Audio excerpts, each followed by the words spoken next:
ओम दुर्जन सज्जन भुवात् सज्जन शांतिम आपनुयात् शांतिम उच्यते बंधेभ्य मुक्ताश्चान विमोचयेत्।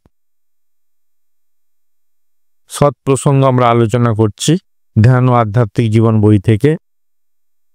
आजकेर आलोचनार विषय अविद्या ओ तार परिचय। अविद्या कि जिनिस, तार किभाबे पराजय हय सेइगुलो आलोचना करब। पूर्वपाठेर पर आमरा धाराबाहिकभावे पाठ करछि महाराजेर श्री ध्यान ओ आध्यात्मिक जीवन এই বইটি থেকে স্বামী জ্যোতিষানন্দজির লেখা। বিষয় অবিদ্যা ও তার পরাজয়। অচিরে আমাদের এই দিব্য চক্ষু উন্মেষের পথে বাধাটা কি? বেদান্তের আচার্যগণ বলেন অজ্ঞান বা অবিদ্যাই হলো এর বাধা। প্রসঙ্গ কি করে হলো, একটা কন্টিনিউশন হচ্ছে আলোচনা। আগের অধ্যায়ে আমরা দেখেছি জ্ঞানাতীত অনুভূতি স্তর আলোচনা করতে গিয়ে আলোচনার শেষাংশে ছিল দিব্য চক্ষুর কথা। আমরা সেই দিব্য চক্ষু সম্পর্কে এটি সংস্কৃত সাহিত্যে তাকে বা শাস্ত্রে ধী নামে অভিহিত করা হয়। এটিকে কিভাবে জাগরণ করা হয় তার জন্য গায়ত্রী মন্ত্র ইত্যাদি আমরা আলোচনা করেছিলাম গত অধ্যায়।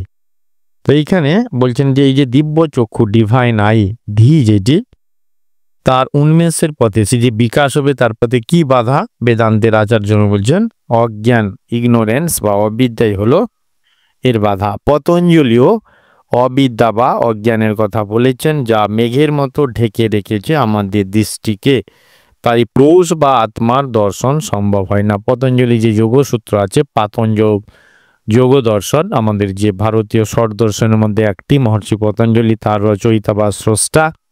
তো সেখানে তিনি বলছেন যে কি কারণে এইগুলো হচ্ছে না, এগুলো মানে ধীর জাগরণ, দিব্য চক্ষুর উন্মেষ ইত্যাদি ইত্যাদি। তিনি বলছেন যে অবিদ্যা বা ইগনোরেন্স, অজ্ঞান বা অবিদ্যার জন্য হচ্ছে না, সেইটি আমাদেরকে ঢেকে রেখেছে, যেমন মেঘ ঢেকে রাখে সূর্যকে।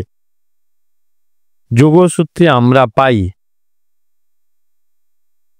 অনিত্য, অপবিত্র, দুঃখকর ও আত্মা ভিন্ন পদার্থে যে নিত্য, সূচি, সুখকর ও আত্মা বলে ভ্রম হয় তাকে অবিদ্যা বলে।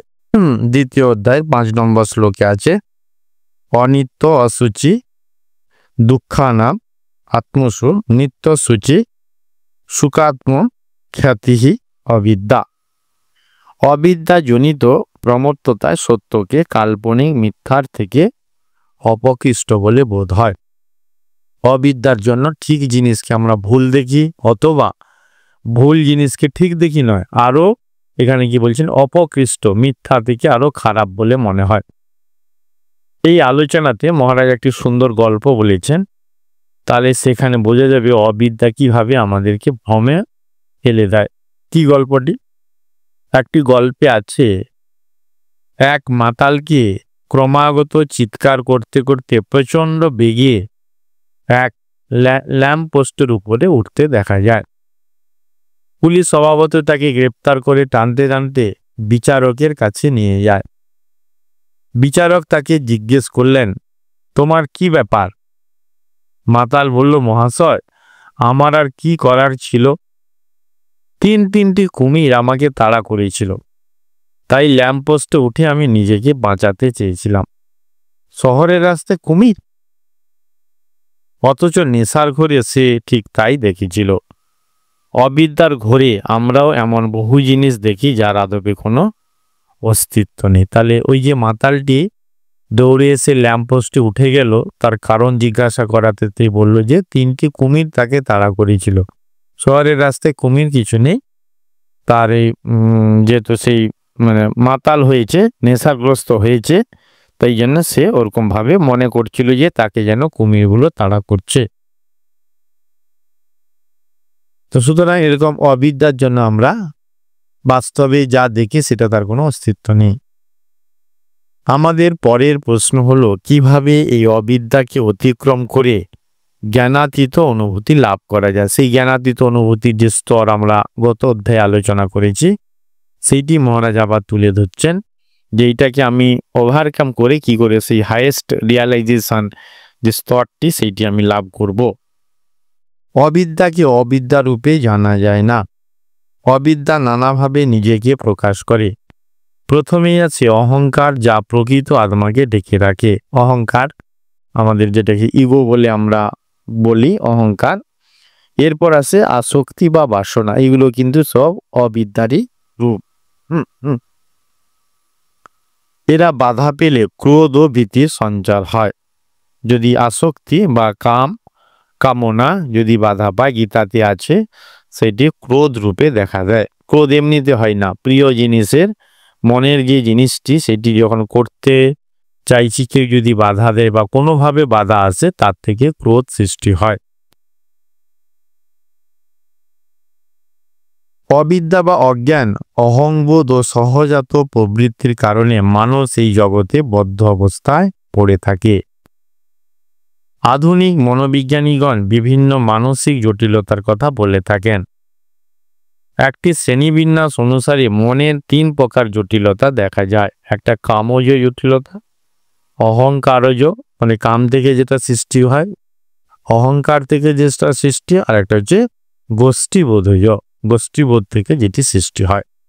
এই সকল মানসিক জটিলতার প্রভাব থেকে মুক্ত হবার উপায় না জানলে আধ্যাত্মিক জীবন শুরুই হয় না। তাহলে আধ্যাত্মিক জীবন যেমন তেমন ভাবে শুরু করা যায় না। বেদান্তে আছে অধিকারী হওয়া দরকার। কিরকম অধিকার থাকলে, ক্যাপাসিটি থাকলে, যোগ্যতা থাকলে আমি অধ্যাত্ম জীবন শুরু করতে পারবো। তো এখানে বলছেন যে 3 ধরনের জটিলতা আছে, একটা কামজ, একটা অহংকারজ আর একটা গোষ্ঠীবোধজ। এই মানসিক জটিলতার প্রভাব থেকে মুক্ত হবার উপায় যদি আমরা না জানি, তাহলে আধ্যাত্মিক জীবন শুরুই হয় না, শুরু করতে আমরা পারি না। একেই বলে আধ্যাত্মিক জীবনের সংগ্রাম। আধ্যাত্মিক জীবনের সংগ্রাম বাইরে নয়, ভিতরে। একদিনে প্রবৃত্তির প্রভাব মুক্ত হওয়া সম্ভব নয়। আমরাই আমাদের বন্ধনের কারণ, এটা খুব ইম্পর্টেন্ট। আমাদের বন্ধনের কারণ বাইরের লোক নয়, আমরা নিজেরাই আমরা বন্ধনে পড়ি, আর তার থেকে মুক্ত হতে পারবো নিজেদের চেষ্টার দ্বারা। যেটি গীতাতে বলেছেন, উদ্ধরে আত্মানম আত্মানম, নিজের দ্বারা উদ্ধার সাধন করতে হবে, অপর কেউ সাহায্য করবে না। আমরা নিজেদের মনের মধ্যে যে সকল বাধা সৃষ্টি করি, তার তুলনায় বাইরের বাধা তো কিছুই নয়। কিছু বাধা কল্পনা আমরা নিজের মনে এমনভাবে সৃষ্টি করি, তার তুলনায় বাইরে যে অবস্ট্যাকেল বা বাধা আছে তা কিছুই নয়। তাই আমাদের সমগ্র ব্যক্তিত্বকে ঢেলে সাজাতে হবে। এই কথাটা আমরা বাংলায় বলি, ঢেলে সাজিয়েছেন। মানে নতুন করে আবার একটা নতুন জীবন শুরু করতে হবে, সেইটির কথা। কিন্তু কিভাবে? বিশ্বের নানা ধর্মের মরমিয়া সাধকগণ আমাদের জন্য কয়েকটি পথের সন্ধান দিয়েছেন। আমাদের শাস্ত্রে দেখি যখন বলা হয় পথ কি, বলছে মহাজনেরা যে পথে গিয়েছেন সেইটি পথ।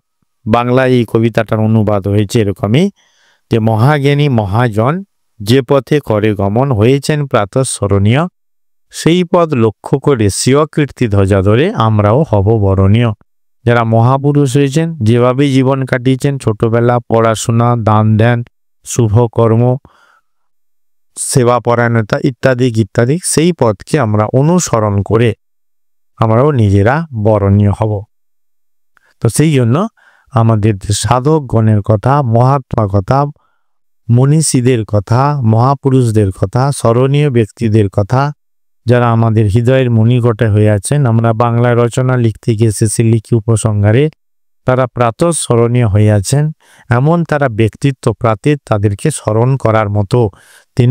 তাকে স্মরণ করলে যেমন দিনটি ভালো কাটে, তাকে স্মরণ করলে যেন তার সেই সত্তাগুলো আমার মধ্যে আসে, আমিও তার মতো পরিপূর্ণ মানুষ, ভালো মানুষ, মনীষী, দানশীল, অধ্যয়নপরায়ণ মানুষ হয়ে উঠতে পারি। সেই কারণে তাদেরকে বলা হয় প্রাতঃস্মরণীয় ব্যক্তি। যে ব্যক্তিগুলো ব্যক্তিবর্গকে প্রাতে স্মরণ করা হয়, মনীষী, মহাপুরুষ, অবতার পুরুষ, এই সমস্ত বিদ্বান ব্যক্তি, মহাত্মারা। তো তারা কিভাবে জীবনযাপন করেছেন, তারা কিভাবে সংগ্রাম করেছেন, তারা কিভাবে বিপদকে এড়িয়েছেন, কিভাবে ওভারকাম করেছেন নানা রকম অবস্ট্যাকেলগুলোকে, সেইগুলো আমরা জেনে বুঝে নিজ জীবনে অ্যাপ্লাই করতে পারি। তার কারণ কি, ওই ধরনের সাহায্যটা আমরা নেব, তাদের দেখানো পথকে কিন্তু লড়তে হবে নিজেকেই। এই জন্য বলছেন মহারাজ, আমরাই আমাদের বন্ধনের কারণ। আমাদের নিজেদের মনের মধ্যে যে সকল বাধা আমরা নিজেরাই সৃষ্টি করি, তার তুলনা বাইরের বাধা কিছুই না। তার কারণ অধ্যাত্ম জীবন, সংগ্রাম সাধনার জীবন, অন্তর জীবনের সাথে, সংস্কারের সাথে আমার যে বাসনা, আমার যে কাম ক্রোধ লোভ মোহ মাধুর্য, এই যে ষড়রিপুগুলো আছে, কাম ক্রোধ লোভ মোহ মাৎসর্য মদ, এই সমস্ত, তো এই ষড়রিপুগুলোর সঙ্গে সংগ্রাম, সংস্কারের সঙ্গে সংগ্রাম। আমি আগে আগে যা দেখেছি শুনেছি, আমার মনের মধ্যে যে ছাপ পড়েছে, শুভ হলে ভালো কাজ হবে, অশুভ হলে সেগুলোকে সরাতে হবে শুভ চিন্তা এবং শুভ কাজ দিয়ে। তাতে ভগবানের পবিত্র নাম হতে পারে, পবিত্র গ্রন্থ অধ্যয়ন হতে পারে, প্রার্থনা হতে পারে, সেবামূলক কাজ হতে পারে, নানা রকম আধ্যাত্মিক যে অনুশীলনগুলো রয়েছে সেইগুলোর মাধ্যমে। এই যে সংস্কারকে শুদ্ধ করা, বাসনাকে শুদ্ধ করা, নিজের মধ্যে সংগ্রাম করে এগিয়ে যাওয়া, এইটি কিন্তু অধ্যাত্ম জীবনের একটি বড় সংগ্রাম বা বৈশিষ্ট্য। সেই জন্য বলা হয়েছে আমরাই আমাদের বন্ধনের কারণ। আমরা মন দিয়ে কারোর প্রতি আসক্ত হয়ে যাচ্ছি, কারোর প্রতি বিদ্বেষ ভাবাপন্ন হচ্ছে, অপরে কেউ করছে না। এইটা শাস্ত্রে এটাকে বলছি জীব সৃষ্টি। একটা ঈশ্বর সৃষ্টি আছে, একটা জীব সৃষ্টি।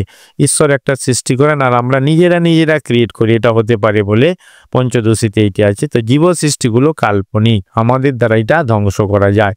তো সুতরাং জীব সৃষ্টি যেন বেশি না হয়, বা না হয়ই যেন না হয়, কিছুই যেন না হয়, ঈশ্বরের সৃষ্টিটাই শুধু থাকবে।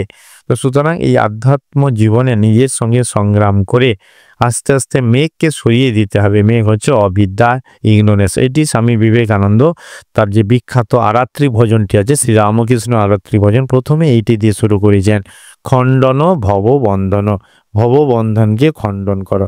কি সেটা খণ্ডন করবে? এখানে ভববন্ধন মানে এখানে অবিদ্যা, এই অবিদ্যা, এই অজ্ঞান, এটাকে তুমি সরিয়ে দাও। এটি কিভাবে যায় বলছেন, অবতার পুরুষ তাদের কপাল মোচন, তারাই পারে এইটিকে সরিয়ে দিতে। এই অবিদ্যা সরে গেলে, যেমন মেঘ সরে গেলে সূর্যকে দেখা যায়, তেমনি অবিদ্যা চলে গেলে জ্ঞানের উদয়। জ্ঞান আগে থেকেই ছিল, রান্নাঘরে বাল্বটা ধোঁয়া লেগে আলো বেরোচ্ছিল না, কলিন দিয়ে বা অ্যাসিড দিয়ে মুছে দেওয়া হলে ঝকঝক করছে, আলো বাড়েনি, আলো একই রকমই ছিল, শুধু কাঁচটা ধোঁয়ার মতো ঘোলাটে হয়ে গেছিল। কাঁচটা পরিষ্কার করাতে আলোটা বেশি প্রস্ফুটিত হলো, আলো একই ছিল। তেমনি এইখানে ধুলো হচ্ছে আমাদের যে ষড়রিপু, আমাদের যে বাসনা, আমাদের যে কামনা, এইগুলোকে সাধন ভজনের দ্বারা, ঈশ্বর কৃপার দ্বারা এইগুলো সরানো যায়। নিজ চেষ্টা, ওই জন্য কৃপাকে এরকম বলে, কৃ মনে করো পা মনে পাবে। তোমার দিক থেকে কিছু হবে, ভগবানের দিক থেকে কিছু হবে। তো সুতরাং এইভাবে যখন মেঘ সরে যাবে তখন জ্ঞান উদিত হবে। তো সুতরাং এই যে আমরা আমাদের বন্ধনের যে কারণ, কিভাবে বন্ধন থেকে মুক্ত পাবো, মরমিয়া সাধকগণ যারা আমাদের পথপ্রদর্শক মহাপুরুষ মহাত্মা, তারা কি বলে গেছেন, আমাদের যে ভারতের সাধক সাধিকা আছে, বিশেষ করে অবতার পুরুষ ঋষিরা, মহাপুরুষরা, আচার্যরা, স্বামী বিবেকানন্দ, মা শারদা, রামকৃষ্ণ দেব, তাদের জীবনধারা, তারা কিভাবে পথ দেখিয়েছেন, কিভাবে জীবন যাপন করব, সেই পথে আমরা চললে আমরা কিন্তু একটা পথ পাবো, জীবনের মানে খুঁজে পাবো। তখন একটা কি স্যাটিসফ্যাকশন বা তৃপ্তি আসবে, যে হীনমন্যতা, কিছু ভালো লাগছে না, একটা জীবনের যেন আশার আলো খুঁজে পাবো, শান্তি আনন্দে ভরে উঠবে। তো এইভাবে জীবনযাপন আমরা করি। মহারাজের চরণে প্রণাম জানিয়ে এই প্রার্থনা রাখি। ওম শান্তি শান্তি শান্তি। হরি ওম তৎসৎ। শ্রীরামকৃষ্ণার্পণমস্তু।